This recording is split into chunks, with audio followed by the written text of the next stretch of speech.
Raríssimas, raríssimos e raríssimas, bom dia. René de Paula Júnior falando aqui no Radinho de Pilha, 8 de novembro de 2023, quarta-feira, e embora eu tenha aqui um monte de histórias que eu não vejo a hora de comentar com vocês, essa história da conquista dos astecas é surreal, tem umas histórias também do julgamento de Tóquio, mas eu queria tocar num assunto interessante que, pelo menos para mim, é interessante, eu tenho um certo fascínio por isso, que é a maneira pela qual você está ouvindo o radinho agora. Muito provavelmente, é lógico, de repente você pode estar ouvindo em alto-falantes maravilhosos, né, você pode estar ouvindo com um fone de ouvido old school, daqueles com cabo, com que você conectou em alguma saída do seu telefone, mas é muito provável que por uma questão de conveniência, de praticidade, você esteja ouvindo com um fone Bluetooth.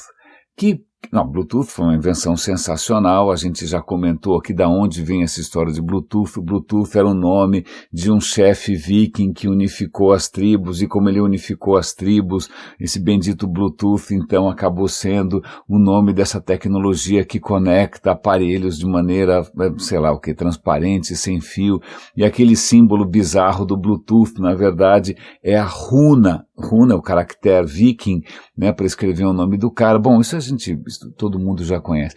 Mas tem um lado interessante do Bluetooth que a gente acaba esquecendo, que ele sacrifica a qualidade do áudio por uma razão simples. O Bluetooth, que maravilhoso, milagroso, salvador, bendita hora, ele tem uma banda limitada, ele tem uma capacidade restrita de transmissão de dados. Ele não consegue transmitir dados numa velocidade ou num volume suficiente, sei lá, para um vídeo em 4K, mas imagina, não consegue.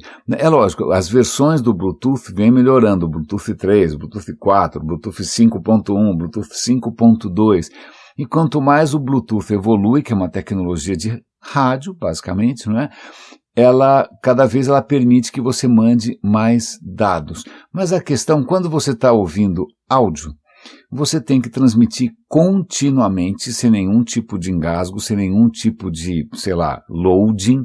Você tem que transmitir continuamente uma quantidade bastante razoável. Quando é só voz, por exemplo, uma ligação telefônica, né, o que não é tão dramático assim, porque a gente não percebe se de repente a engenharia ali fizer algum sacrifício na qualidade, você continua ouvindo a pessoa, mas quando o assunto a música é um pouco diferente. A questão é a seguinte: quando você está falando de áudio, pronto, é um universo bastante, é quase um buraco negro.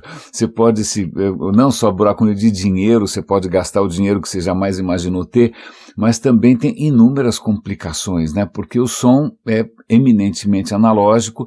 Na hora que você vai tentar converter, registrar isso de alguma maneira, não é necessariamente simples, né?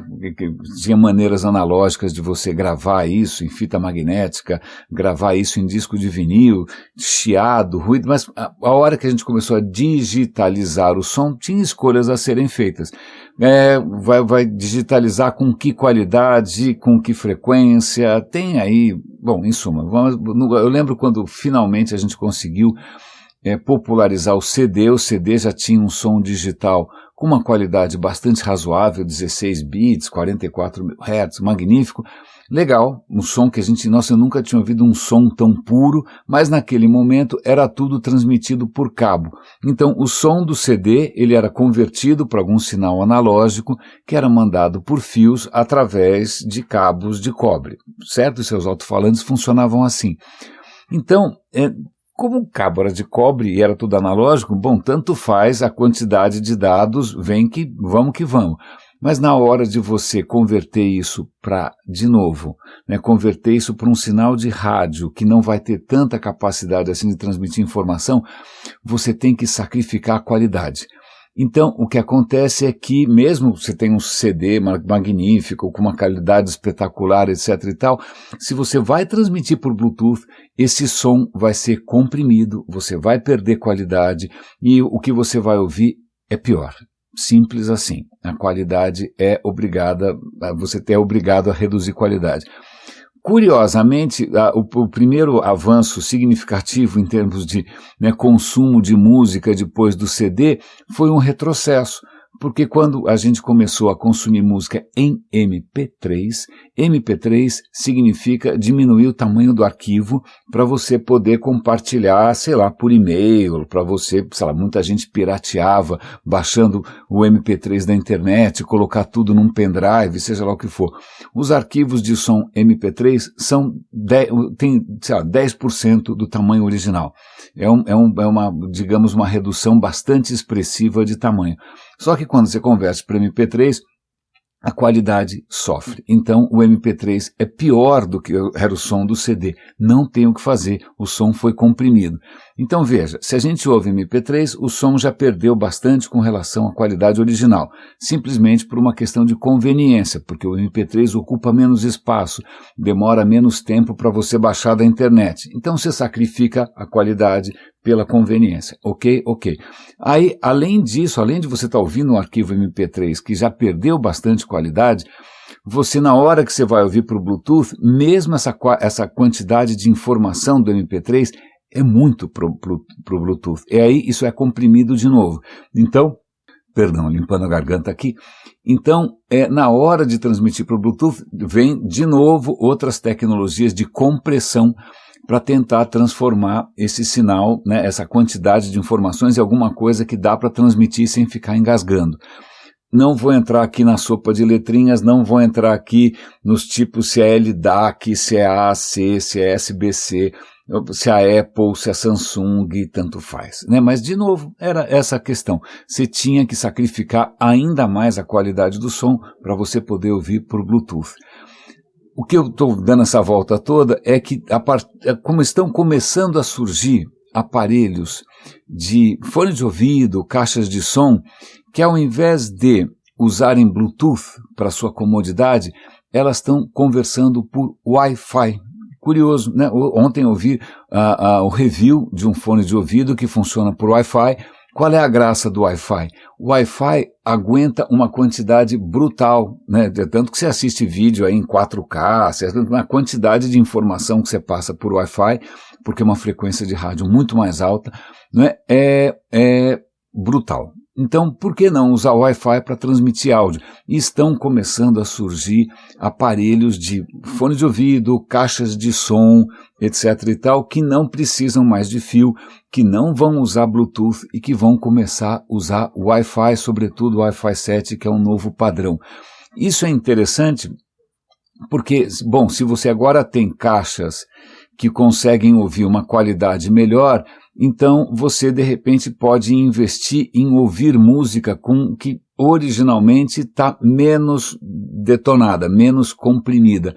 E é por isso que os Spotify da vida estão oferecendo, mesmo acho que o Apple Music, estão começando a oferecer o áudio que eles chamam em alta resolução. Melhor que MP3, tem vários formatos, não vou entrar na sopa de letrinhas também. Então, vamos lá, é engraçado porque que adianta você querer assinar um serviço do Spotify ou da Apple Music ou do Tidal? Eu assino o Tidal, eu acho excelente, né?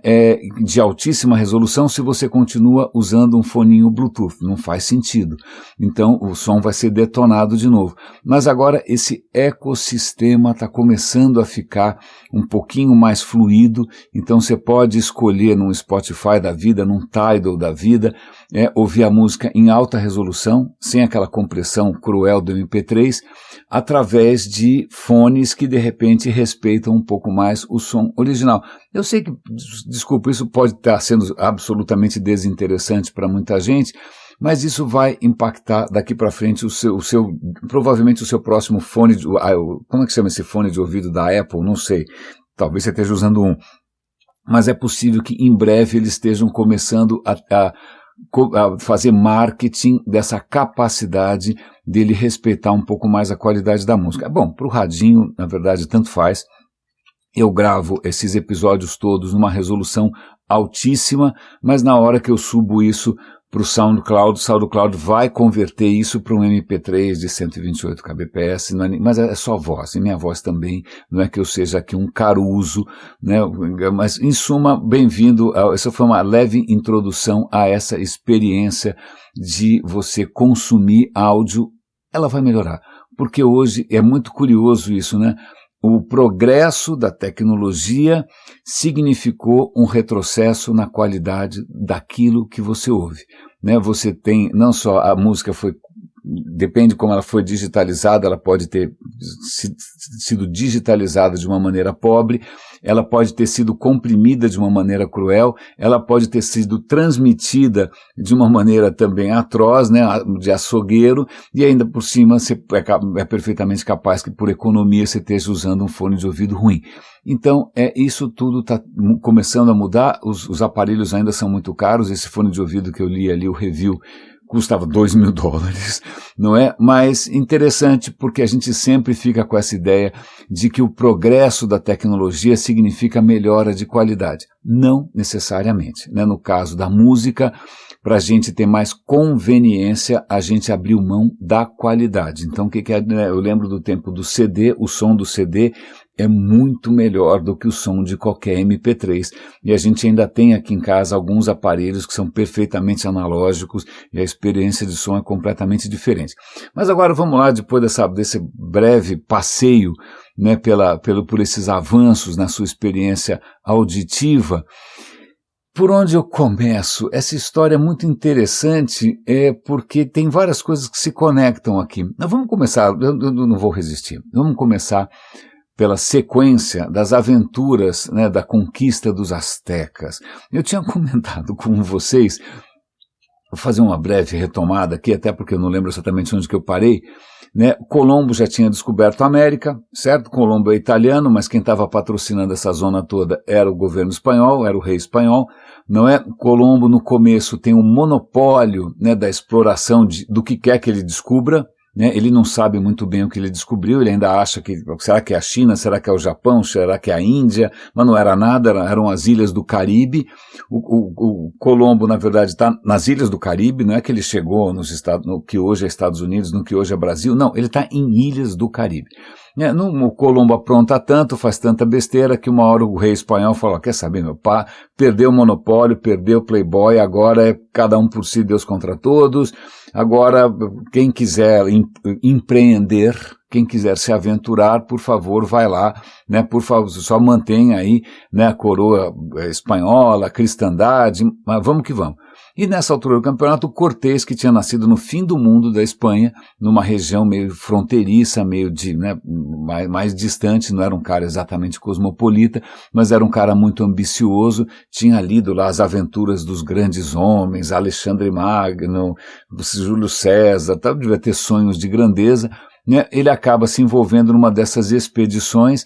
Vale lembrar que a conquista da América não foi feita por soldados, não foi feita por exércitos, mas foi feita por, digamos, empreendedores armados, aventureiros, gente que queria fazer fortuna. Ele embarca numa dessas e ele vai parar no que hoje é Cuba.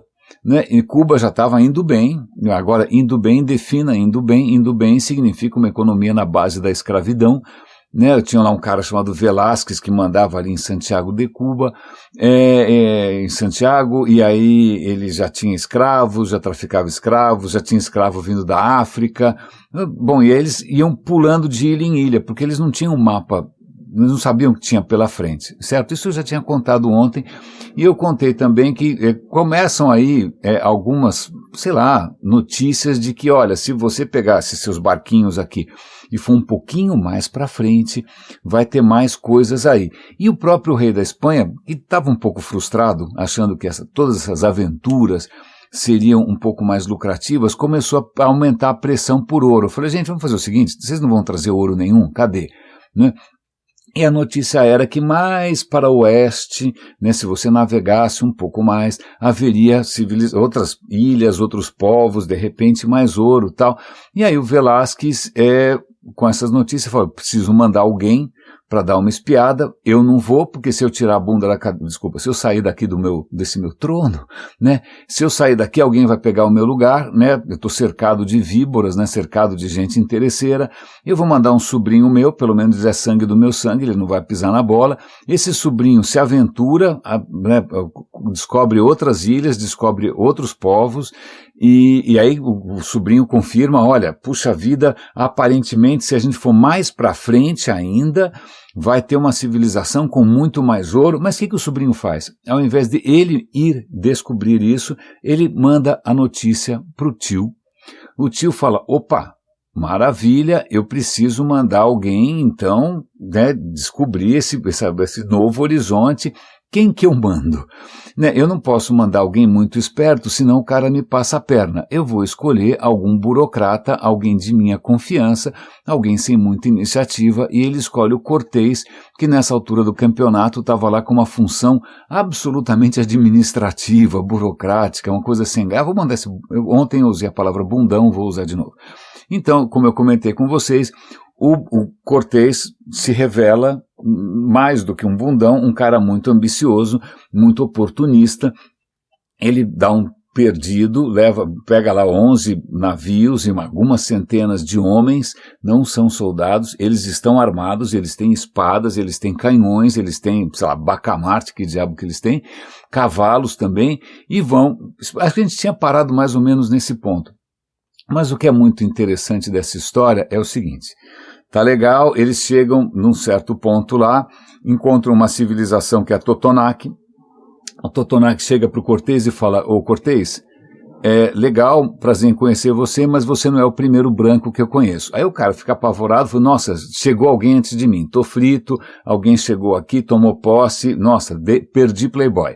Né? Não era bem isso o que acontece, talvez eu tenha contado isso ontem, né? Que um navio tinha naufragado na Jamaica, né? Os sobreviventes conseguiram mal e mal escapar, mas foram parar em terra, num lugar em que havia uma cultura, vamos chamar assim, canibal. E esses canibais comeram quase todos os espanhóis, menos alguns que conseguiram fugir, né? Um deles era um padre, eu já esqueci o nome do cara, não sei se era Aguilar, não tenho certeza, já esqueci. Esse padre fugiu que nem um desesperado louco e foi dar de cara com uma outra civilização maia, que pelo menos não era canibal nem nada, e falou, então, tem esse cara aqui, ó, esse cara já está aqui, pô, que ótimo, ufa, alguém que fala espanhol, porque eu não falo a língua desses malucos. Ok, então vai lá esse Aguilar, acho que é Aguilar o nome, se eu tiver errado, por favor, me corrijam. Né? Então esse cara passa a ser uma peça-chave, porque ele pelo menos dá notícia, ele conheceu um pouco, ou melhor, outras culturas, ele também já ouviu falar que existe uma outra civilização mais adiante e tal. Aí eles vão andando, continuam avançando, e finalmente eles chegam na costa, né, na costa do que hoje é o México, e aí eles encontram ali, se eu não me engano, um povo maia, né, que recebe muito bem, dão comida para os caras, tratam todo mundo muito bem, tem ouro, mas eles falam, não, o ouro que a gente tem aqui é coisa miúda, vocês têm que ver o que os mexicas têm. Vamos fazer aquele parênteses de novo aqui. Azteca é uma palavra que, se você voltasse no tempo e falasse, cadê os aztecas, ninguém ia saber, porque, na verdade, os aztecas se autodenominavam mexicas. Daí que vem o nome México. O nome azteca foi, sei lá, alguém atribuiu esse nome azteca aos mexicas séculos depois, por N razões. Mas então, na época, os aztecas eram mexicas, mas para não gerar muita confusão, vamos chamar os mexicas de aztecas e tudo bem. Então, esses maias falaram, se quiser ir para lá, a gente, né, fica à vontade e tal, tá aqui a entidade presente para vocês, vários escravos, vários escravizados, esses povos pré-colombianos escravizavam-se uns aos outros, não, prisioneiros de guerra, e tinha comércio de escravos, né, para você ver que isso não é uma invenção europeia, não é uma invenção de Portugal nem de Espanha, o negócio vem de longe. Pois bem, então eles dão lá de presente vários escravizados para os caras, obviamente mocinhas, né, mulheres, os espanhóis que, imagina, fazem uma absoluta esbórnia, e entre essas mulheres estava ali uma personagem muito importante, que é a Malinche. A Malinche, que era uma adolescente, ela tinha sido escravizada pelos astecas e revendida de lá para cá e tal. Então ela falava a língua dos caras, que é uma língua chamada Nahuatl. Era uma língua falada por várias etnias por ali, eles falavam Nahuatl. Então essa mocinha tinha um talento aparentemente notório para aprender idiomas. Rapidamente ela aprende alguns rudimentos de espanhol, Então, peraí, ela fala maia, ela fala a língua asteca e ela fala espanhol, opa, ela vai ser a intérprete. E não só, ela acaba se tornando a preferida do Cortés, ela inclusive vai ter filhos com Cortés, acaba sendo uma escrava sexual. E essa moça Malinche, ela acaba tendo um papel extremamente interessante, né? Hoje ela é vista, pela história oficial mexicana, ela é vista como uma traidora, né, dos povos originais, porque afinal ela se aliou ao Cortés e ela acabou ajudando o Cortés a acabar com toda a cultura asteca. Pois bem, mas naquele momento ela era preferida, era uma peça-chave, né, ela que servia ali de porta-voz, de tradutor, intérprete, vamos que vamos. Mas finalmente estamos chegando na parte aqui que eu acho que deve ter sido talvez um dos momentos mais fascinantes da história humana, um dos momentos mais incríveis. Eu queria ser uma mosquinha, se eu tivesse uma máquina do tempo, eu queria ver como foi esse encontro, porque, vamos lá, imagina o seguinte, os caras estão na costa do que hoje é o México. Olha, tem lá essa civilização cheia de ouro lá pra frente e tal, aí o Cortés fica ali se coçando, fala, o que eu faço agora? As minhas ordens, as ordens que eu recebi do Velázquez, que era o manda-chuva lá em Cuba, era o seguinte, não se envolva com nada que você encontrar. Se você encontrar alguma coisa, volte correndo. Aliás, durma nos navios, não durma em terra, não vai se envolver com esses nativos loucos, pelo amor de Deus. Bom, Cortés dormiu em terra, não dormiu nos navios, né? E quando ele percebe que tem o potencial de uma descoberta colossal à sua frente, o que ele faz? Ele dá uma banana para o Velázquez, ele chama os seus homens, que também eram todos aventureiros, ninguém era santo ali, e fala, gente, é o seguinte, temos aqui uma escolha, né? Vamos fazer como Júlio César, vamos atravessar o rio Rubicão, uma decisão sem volta, né? Vocês vão me seguir com a cruz, em nome do rei da Espanha, seja o que for, em busca de glórias inimagináveis. Então, adeus Velázquez, né? E aí o cara comete uma traição. Ele, um oportunista, um safado, né, resolve pegar a bola para si mesmo, né, um fominha. Então ele junta ali os seus comparsas e fala, gente, vamos que vamos. O que não é uma decisão tão simples assim, porque, como eu comentei com vocês, eram algumas centenas de homens. Não é que o cara estava invadindo, sei lá, com porta-aviões, bombardeiros, não. Eram meia dúzia de gato pingado, alguns cavalos, alguns canhões, alguns mosquetes, né? Então, como é que um bando de malucos toma uma decisão dessas de avançar na direção de um império? Simples, porque ele já estava percebendo que era um império, porque pelo que todo mundo falava, ao contrário desses primeiros povos, que eram relativamente despretensiosos, era uma coisa meio tribal, não, os astecas, os caras são organizados, eles têm leis, eles têm templos, eles têm cidades, eles têm polícia, sei lá o que mais que eles têm, não é? O cara falou, opa, vamos que vamos.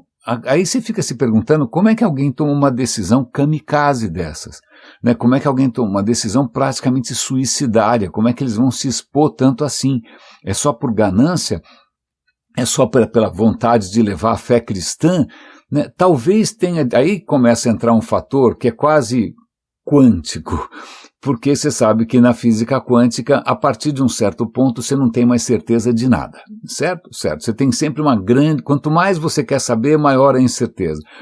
Pois bem, vale lembrar que a Malinche, que era a companheira ali do Cortés, que era tradutor-intérprete, ela tinha sido escravizada pelos astecas. O que indica, tudo indica que então ela teria provavelmente sede de vingança contra os astecas. Aliás, muitos dos povos vizinhos que já tinham tido conflitos militares, que já tinham sido escravizados, vencidos pelos astecas, tinha muita gente que era rival dos astecas.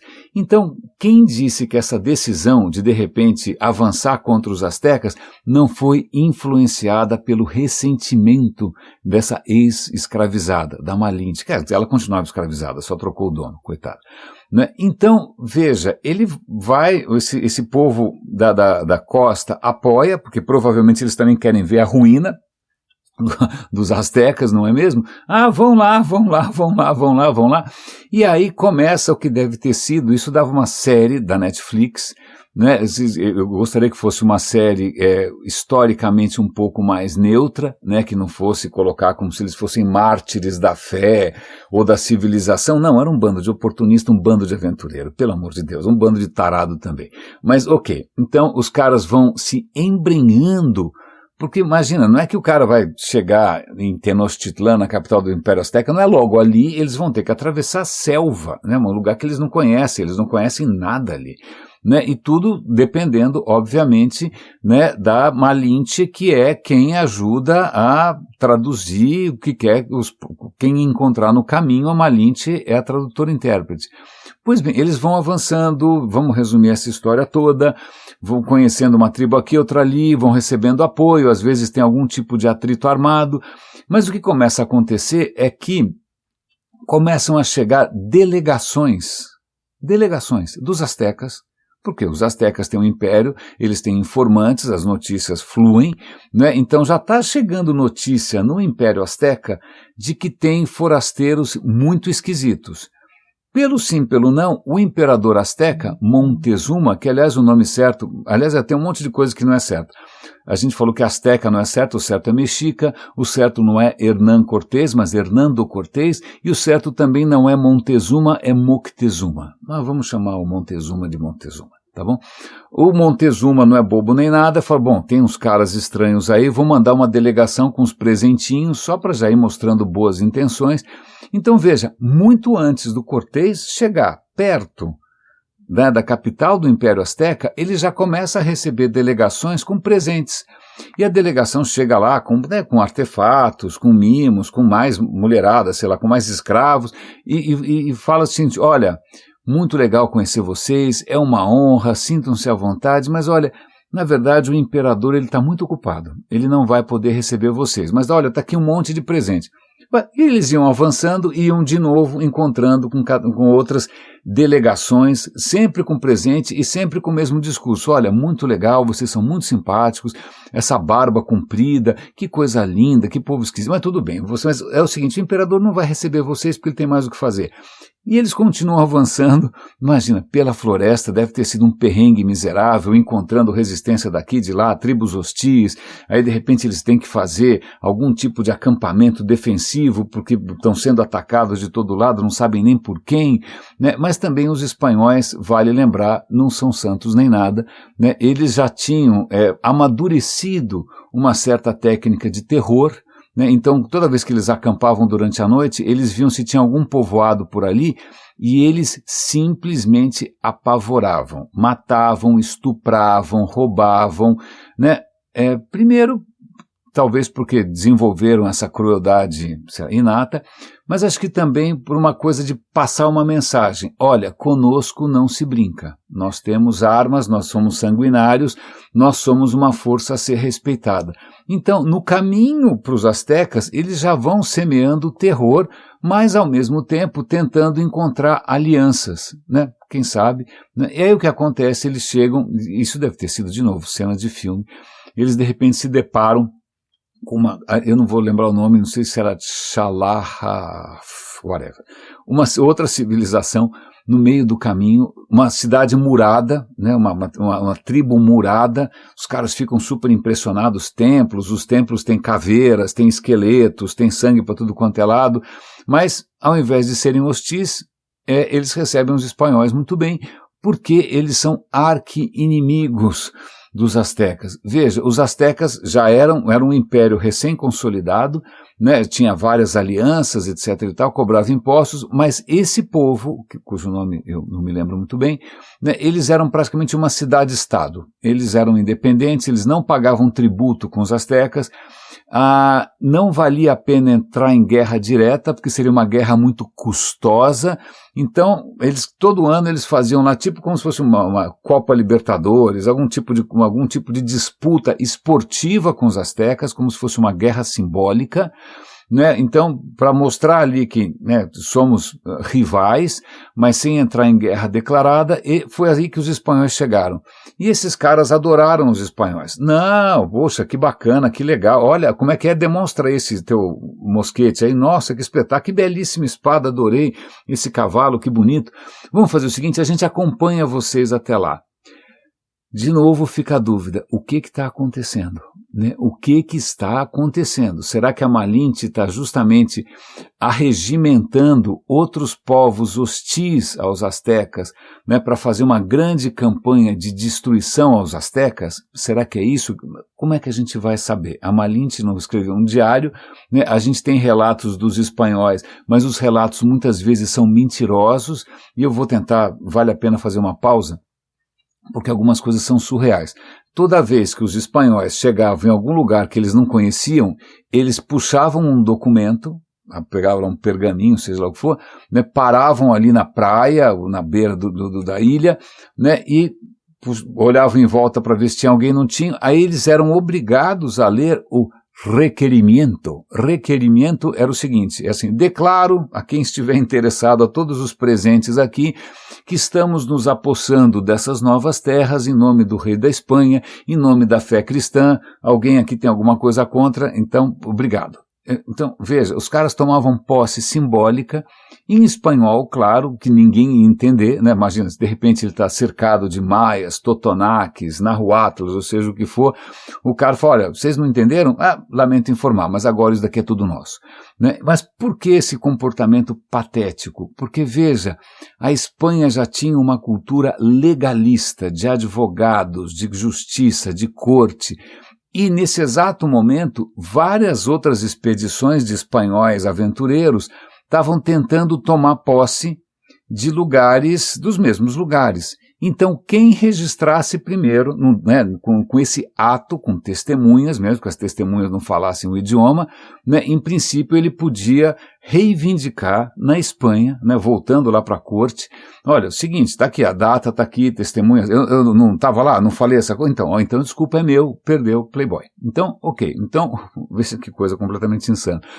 Mas muitos dos relatos que foram enviados para o rei de Portugal, para a corte de Portugal, sobre o que estava acontecendo, foram relatos justamente tentando, o que se diz em inglês, cover my ass, né? Tentando colocar a bunda na parede. Porque, veja, o Cortés cometeu traição. Ele tinha ordens explícitas de alguém reconhecido pelo governo espanhol, de um oficial do rei. Então, se ele desobedeceu, em princípio isso é sedição, isso é traição, né? Ele poderia ser, sei lá, executado, enforcado, não sei o que, né? Então, ele começa a criar toda uma narrativa para tentar tirar o dele da reta, mostrando que não, imagina, eu não fiz nada disso, eu não traí ninguém, eu estou justamente defendendo seus interesses divinos e naturais. Então tá. Então, você tem essa expedição de um monte de gato escaldado, de cachorro vira-lata, esses caras completamente famintos, né, provavelmente já ficando doentes, em um número muito pequeno, mas talvez sendo manipulados pela ex-escrava, ou a nova escrava, escravizada, Malinche. Eles chegam nessa cultura, nesse povo, que é um inimigo histórico dos astecas. Não, vamos lá, comam aí à vontade, peguem aí mais umas escravizadas, tal, mas vamos lá, vamos fazer uma expedição, tal. E aí, bom, de novo, sobe montanha, desce montanha, escolhe um caminho, deve ter sido realmente uma aventura extraordinária, até no momento que eles chegam num ponto bem alto. Vale lembrar que a capital do Império Azteca, Tenochtitlan, que é onde hoje é a Cidade do México. A Cidade do México é em cima da antiga capital azteca de Tenochtitlan. Aquilo fica num vale vulcânico, né, praticamente uma cratera de vulcão. Então, eles chegam num ponto mais alto ali, e quando eles olham para baixo, eles têm uma visão simplesmente de cair o queixo. Eles nunca viram nada parecido. Naquele momento, a capital do Império Azteca, se você pegasse, como se fala Grande São Paulo, Grande Rio, né, Grande Rio de Janeiro, a zona metropolitana de Tenochtitlan devia ter 1 milhão de pessoas. Que cidade na Europa, em 1519, sei lá, bolinha, tinha 1 milhão de pessoas. E não só isso, campos organizados, você tinha ali lagos com centenas de milhares de canoas indo de lá para cá, plantações, e no centro um lago, né, um lago com canais, com templos, com pirâmides imensas, tudo reluzindo ao sol, tudo bonito, tudo limpo. Os caras falam: Hã? Não era nada disso que os caras não estavam esperando. O que eles tinham encontrado até então eram culturas muito, muito, muito mais modestas. E de repente os caras praticamente caem num outro planeta. Daí para frente, o que acontece? Tem várias incertezas, tem várias questões que não estão muito bem respondidas. Mas o que acontece é que eles vão entrando, continuam recebendo delegações do imperador, é sempre a mesma história. Olha que legal, a casa é de vocês, fiquem à vontade, né? Mas o imperador não tem mais o que fazer, mas pô, fiquem à vontade, quer comer, quer andar, ok. E aí eles começam a marchar devagarinho rumo ao quê? Rumo ao centro da capital. A capital fica praticamente num lago, como se fosse Veneza. Você tem água, você tem canais e você tem ilhas artificiais onde estão as plantações, os prédios, e você tem um grande templo gigantesco, ainda mais, imagina, não tinha nada parecido nem na Espanha, nem pensar, não é? Uau! E os caras vão se aproximando, uma procissão de magrelos barbudos, né, com armaduras e cavalos. Provavelmente aquilo devia estar atraindo a atenção de um monte de gente, e eles vão avançando e vão avançando. Curiosamente, eles estão acompanhados do povo inimigo, que é aquele povo que eu comentei com vocês. Ninguém entende muito bem até que ponto esse povo inimigo continuou avançando, se em algum momento eles ficaram para trás, sim ou não. O relato é bastante, tem muitas lacunas, mas a coisa vai se aproximando até que eles chegam ali na avenida principal, central. Eles estão impressionadíssimos com o que eles estão vendo. Os relatos que sobreviveram desses espanhóis dizem que é como se aquilo fosse um sonho, como se eles estivessem, sei lá, num romance de cavalaria, porque todos eles liam romances de cavalaria com essas aventuras, né? Pois bem, então imagina, tudo muito limpo, ordem, né? As pessoas adornadas com templos bonitos, ok, tinham crânios, mas de qualquer maneira, os caras não estavam esperando por isso. Eles estavam imaginando encontrar selvagens, bárbaros, primitivos, e de repente eles estão numa metrópole com comércio, com vida, com ordem, com lei, né? Com arquitetura, com cultura, e fala, cara, onde a gente está? E chega de novo, esse é aquele momento que eu queria ter uma máquina do tempo. Vem carregado numa liteira, provavelmente exuberante, de ouro, com pedras preciosas, carregado ali pelos tipo a tropa de elite dos astecas, que eram os guerreiros jaguar, né, vale lembrar, os guerreiros jaguar trazem numa liteira, né, suspenso, o imperador Montezuma. Né, o Montezuma os recebe, né, o Cortés fica empolgadíssimo, tenta abraçar o cara, os guardas falam, não, muita calma nessa hora, você está muito sujo, deve estar cheirando mal a beça e tal, mas o imperador os recebe, e daí para frente os relatos também começam a ficar um pouco estranhos, porque a versão oficial que o Cortés passa para o imperador, para o rei espanhol, é a seguinte, olha, é o seguinte, esses caras achavam que eles nos receberam como se nós fôssemos deuses, havia uma profecia que chegariam deuses através do mar. Então, quando eu me apresentei em nome do rei, de Cristo, Montezuma falou, eu me rendo, eu agora sou um súdito do rei da Espanha, né, e agora eu também me rendo diante do seu Deus, Jesus Cristo. O que é muito pouco provável que tenha acontecido, não é mesmo? Porque, veja, o cara é o imperador asteca. Ele está cercado de uma cidade de 1 milhão de pessoas. Ele tem diante de si um triste espetáculo. Eu não sei se alguém assistiu um maravilhoso filme italiano chamado Exército de Brancaleone, mas ele está vendo ali, ok, existem boatos, né? Já chegaram ao ouvido dele que esses caras são sanguinários. Já chegaram ao ouvido dele que esses caras têm essas criaturas estranhíssimas, que são os cavalos, que para eles devia ser a mesma coisa que dragões, né, cuspindo fogo. Esses caras têm armas de fogo, esses caras têm espadas de aço. Então o cara sabe ali que, será que tem mais desses caras? Será que são só esses? Será que de onde eles vieram podem vir mais? Será que eles são uma ponta de lança de uma invasão maior? Será que são só esses caras? Como é que a gente vai saber o que estava na cabeça do Montezuma? E aí como é que a gente vai saber o que estava realmente, de fato, na cabeça do Cortés? E também quais eram as intenções da tradutora, intérprete, que é a Malinche. não é? Porque talvez essa história da profecia, você deve ter ouvido falar dessa história, eu acreditava nessa história até agora, né? Que o que teria facilitado o avanço dos espanhóis é que havia uma profecia de que chegariam deuses pelo mar. Talvez não, o que talvez seja erro de tradução ou até maldade do próprio Cortés em inventar essa história, né? Porque ele tem que inventar uma história porque que ele conseguiu avançar assim sem nenhum tipo de resistência, né? Porque que o Montezuma já teria sido um súdito do cara desde o começo. Então, o que pode ter acontecido é que na hora que eles chegam lá em Tenochtitlan, o cara já estava sabendo. Então fala, olha, eu já estava ouvindo notícia de que estavam vindo pessoas. Então não é que era uma profecia, talvez seja simplesmente a rede de informações, né, o telefone sem fio ali, comentando que está vindo um bando de louco. Essa é a primeira questão. A segunda questão é que talvez o Cortés não tenha entendido quais eram as fórmulas de cortesia, né? Os astecas tinham um comportamento bastante formal, né? Então se eles estão recebendo dignatários de outra cultura, né? Pessoas que são notoriamente importantes, então tem uma série de cortesias, assim como tem até hoje, minha casa é sua casa, sinta-se à vontade, tudo aqui é seu, né? Cortés simplesmente talvez tenha levado isso ao pé da letra, né? Quando você fala para alguém sinta-se em casa, o cara, né, você não espera que o cara vá assaltar a sua geladeira ou vá fazer cocô de porta aberta, soltar pum na sala. Não, pois bem, mas o Cortés começou a fazer exatamente isso.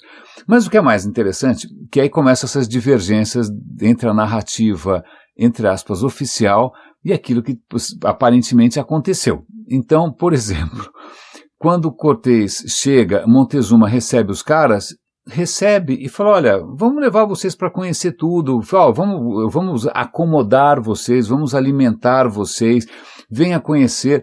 Sabe quanto tempo eles ficam nesse namoro como hóspedes do Montezuma? Meses. Não foi do dia para a noite. Não é que ele foi lá, arrancou a cabeça do cara. Não. Eles foram recebidos meses. Enquanto isso, o Montezuma, obviamente, fazendo o seu papel, trabalhando normalmente como o imperador dos astecas e tal. Mas os caras foram caçar com o Montezuma, foram visitar isso e aquilo, foram para lá e para cá. O Montezuma tinha um zoológico.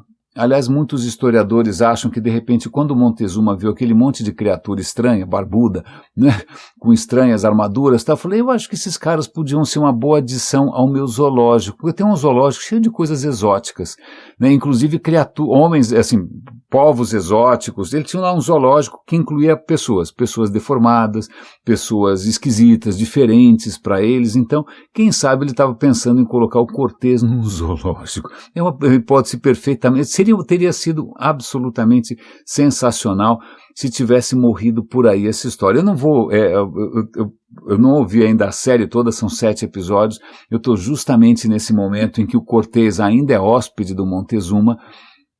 Mas fica essa história, você sabia que o Cortés tinha ficado meses, aquele bando de espanhol louco, tinha ficado meses hóspede do cara, tratado a pão de ló, né? Os espanhóis já começando a ficar impacientes, já começando a roubar algumas coisas, a afanar algumas coisas, a tentar derreter algumas peças de ouro, né? Mas parece que a gafe maior é quando o Montezuma resolve, acho que o Cortés pergunta através da Malinche, né, que é sempre tem uma expressão em italiano que chama traduttore traditore, né, todo tradutor é um traidor. Eu acho que é o caso da Malinche.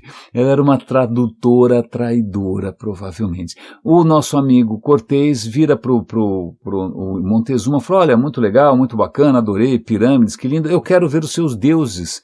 E aí Montezuma resolve levar o cara até o topo da pirâmide, onde tem o altar máximo, seja o que for, com estátuas de Huitzilopochtli e sei lá mais quem, os deuses que eram fundamentais ali para os caras. E o Cortés, em princípio, estranhou porque o que tinha ali? Tinha caldeirões com corações humanos, tinha pedaço de gente, sangue por todo lado, um cheiro absolutamente inominável de açougue, não é? Porque afinal, na cabeça, nessa visão de mundo, vamos chamar assim, dos astecas, a ordem do universo, né? O sol nascia todo dia, porque ele precisava, tudo isso era movido a sangue humano. Então, se você parasse de fazer sacrifícios humanos, o sol não levantava mais. né, um entendimento bastante precário da gravitação universal e das leis da física quântica, mas então eles eram tudo baseado em sacrifício humano, eles sacrificavam prisioneiros de guerra, escravizados, etc. e tal, todo o tempo. Portanto, o templo era um matadouro. E o Cortés olhou aquilo e o registro, né, os registros têm variações, mas ele teria dito alguma coisa relativamente insensível do ponto de vista de tolerância e de inteligência cultural. Teria dito, desculpa, mas esses seus deuses para nós são demônios.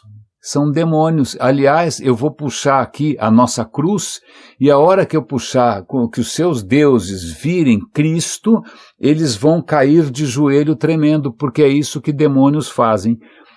Não é uma coisa que você fala para um imperador, sobretudo quando você está cercado de 1 milhão de pessoas, inclusive guerreiros jaguar, etc. e tal, e que você já percebeu que ninguém ali tem pudor em arrancar o coração de alguém vivo.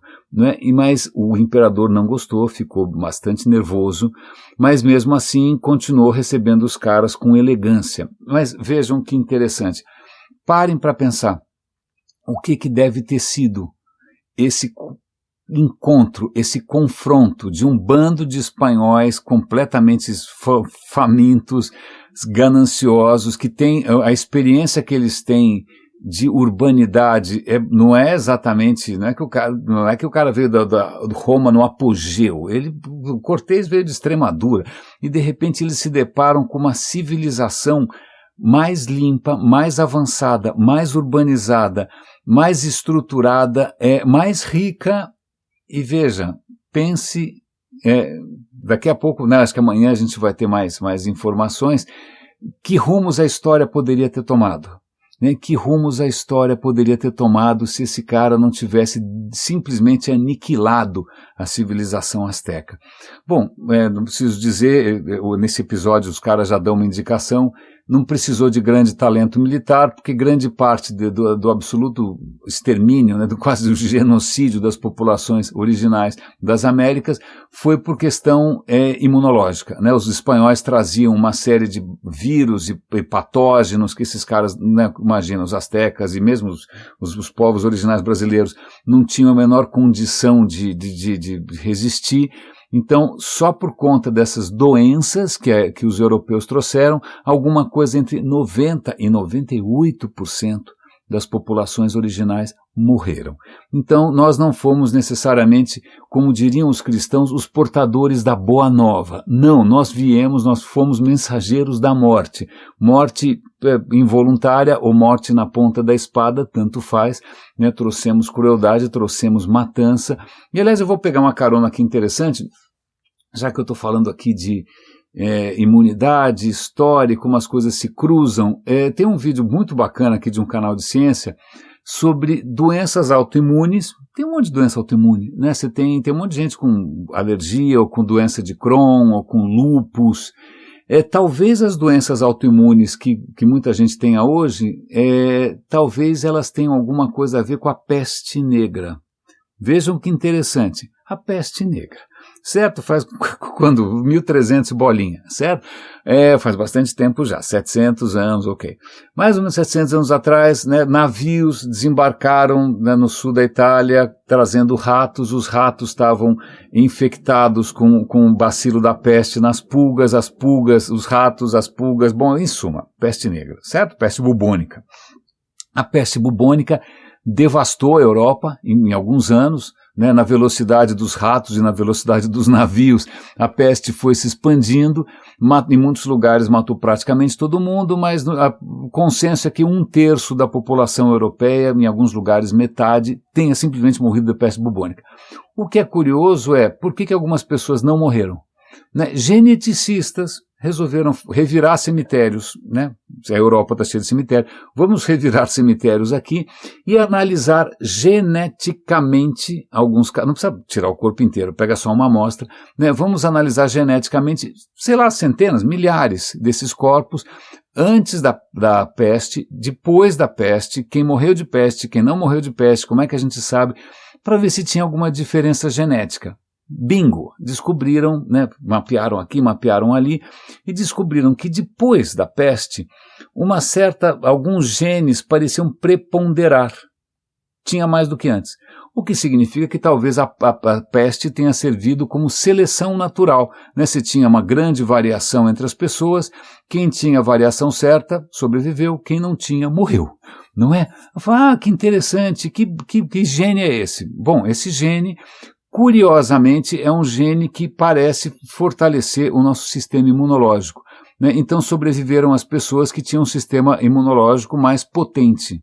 Faz sentido, né? Então, grande parte da população europeia, você provavelmente é um descendente desses sobreviventes, porque a peste também afetou o Mediterrâneo, também afetou a África, né? Quem é sobrevivente da peste negra, quem é descendente desse povo todo, muito provavelmente tem esse gene que salvou, que pelo menos ajudou, que confere 40%, 50% maior imunidade contra patógenos. O problema é o seguinte, esse gene que dá esses superpoderes, né, ele, quando não tem nada extraordinário acontecendo, ele dá tiro no pé. Né, ele torna o seu sistema imunológico sensível demais, nervoso demais. É como se você tivesse um bando de milico desocupado, né, dando golpes de Estado. Me faz lembrar, obviamente, da América Latina, claro. Vejam que curioso, então grande parte das doenças autoimunes hoje, elas provêm de uma seleção natural feita pela peste negra que favoreceu quem tinha sistemas imunológicos mais nervosos, que quando não tem nada para fazer, resolvem atacar você mesmo. Curiosamente, né, os caras resolveram fazer um estudo ainda mais amplo, né, para pegar a história humana conhecida, tentar fazer como é que o nosso sistema imunológico foi mudando ao longo dos milhares de anos, e tudo indica que a gente passou por uma coisa parecida 4.500 anos antes de Cristo, quando a gente começou a viver em cidades, quando a gente começou a conviver com animais, porque nós começamos a nos expor cada vez mais a patógenos diferentes. A gente começou a morrer que nem mosca, né? O começo da urbanização, da vida urbana, né, dessa vida sedentária, significou uma mortandade, porque a gente estava exposto a um monte de coisas. Quem sobreviveu? Sobreviveu porque tinha genes diferentes. Então, a nossa história, né, ou veja só, o seu DNA, o fato de você ter tal gene ou outro gene, não só é fruto desses pequenos encontros, mas também como ele é fruto de avanços culturais, avanços históricos, avanços inclusive políticos, né? Então, se os astecas, coitados, não tinham o gene certo, morreram quase todos, né? Se você tinha o gene certo, você talvez tenha sobrevivido à peste negra, mas depois você passa a ter uma doença autoimune. Então eu achei interessante como essas coisas todas acabam se conectando. E de novo, voltando até para o começo do episódio, em que a gente sempre acha que de repente o progresso traz algum tipo de melhoria. Não, às vezes o progresso pode trazer conveniência, mas ele pode trazer alguns retrocessos, né? Estamos mais sedentários, né? Estamos com um sistema, como a gente não se expõe mais a muita coisa, né? A gente toma banho o tempo inteiro com sabonete contra germes, o nosso sistema imunológico está ocioso, ele começa a dar tiros no pé, como a nossa vida também não é saudável, como a gente come alimentos superprocessados, a gente também acaba ficando mais doente. E, em suma, a coisa está toda conectada. Espero não ter me estendido demais na questão do áudio, mas, sei lá, é um tema que me encanta.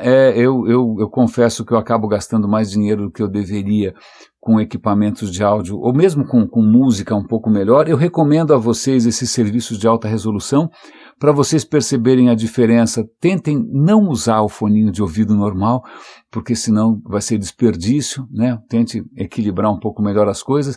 Agradeço, os números do radinho estão baixando, não sei porquê, talvez eu esteja cansando a beleza, né, de vocês, talvez eu esteja me tornando lentamente obsoleto, talvez eu tenha insistido demais em temas que jamais serão populares, talvez eu esteja questionando demais questões de fé ou questões metafísicas, não sei, né, mas estamos aqui nessa saga, uma saga um pouco quixotesca, né, uma saga um pouquinho menos desastrosa do que a saga desses espanhóis que infelizmente enterraram com uma pá de cal o que talvez tenha sido uma civilização absolutamente fascinante.